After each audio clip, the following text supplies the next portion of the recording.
Închide ochii, așează-te comod, fie în picioare, fie jos, oriunde te simți confortabil și relaxat. Imaginează-ți că ești învăluit într-o lumină aurie care izvorăște din creștetul capului și îți străpunge tot corpul, de sus până jos, purificându-ți energia, dându-ți limpezime, putere și prezență de spirit. Pune-te mental în diverse ipostaze de viață, personale, profesionale și sociale. Imaginează-ți cum interacționezi cu oamenii din jur, cum te implici în proiecte de succes, cum ceri ajutor, cum trasezi sarcini, cum începi lucruri noi, cum te duci la serviciu, cum stai acasă, cum ești implicat într-o relație. Vizualizează situațiile în care ai vrea să te simți mai în largul tău, mai sigur, mai încrezător. Gândește-te la lucrurile care te fac să-ți pierzi încrederea în tine.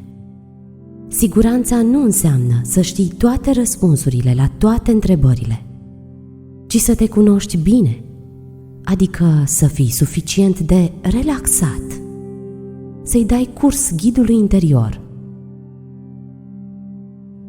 să-ți găsești o cale de exprimare, să fii calm, să ai un simț al libertății și o stare de bucurie care să-ți alunge temerile. Dincolo de acestea însă, contează cel mai mult să fii împăcat cu tine însuți, să te accepți așa cum ești. Respiră adânc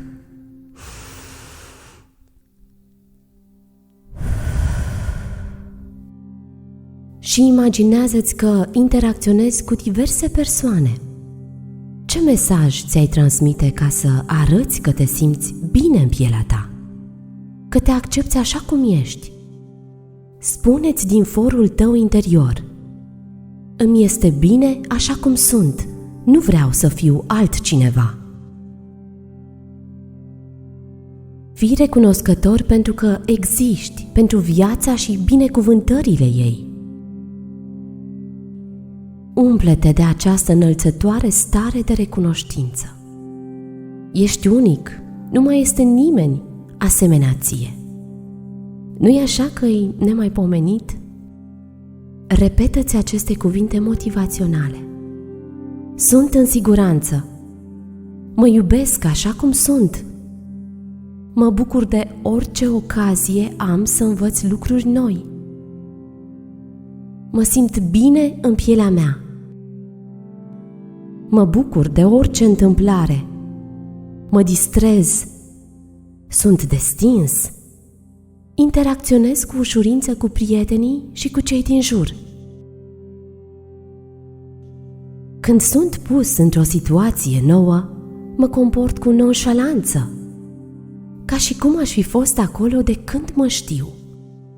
Sunt pe deplin împăcat cu felul meu de a fi. Imaginează-ți acum că mergi în diverse locuri, că îți găsești un punct de echilibru, că te extinzi fără să-ți risipești energia și puterea, rămânând mereu în tine. Spune-ți lucruri pozitive care să te motiveze. Spune-ți că tu ești cadoul cel mai de preț pentru tine însuți. Proiectează-ți o imagine de siguranță de sine, nu supradimensională sau demonstrativă, ci radiind din interior spre exterior. Umple-te de această senzație și întreabă-te: cum ți-ar plăcea să te simți? Locul tău, ca și al celorlalți, este aici. Imaginează-ți oamenii bucurându-se de prezența ta, recunoscându-ți meritele, ieșind în întâmpinarea ta pentru că tu însuți te-ai deschis către tine. Ești în siguranță, te simți iubit și apreciat. O meriți. Acceptă. Lasă-ți călăuza interioară să te poarte, pas cu pas, tot mai sus. Fii tu însuți, în spirit și în trup. Respiră adânc.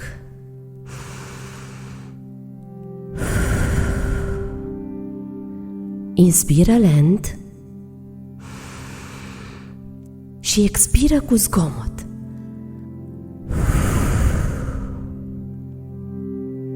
Deschide-ți acum brațele și scutură-ți umerii. Nu trebuie să te mai împovărezi cu mărunțișuri. Nu-i minunat să fii tu însuți?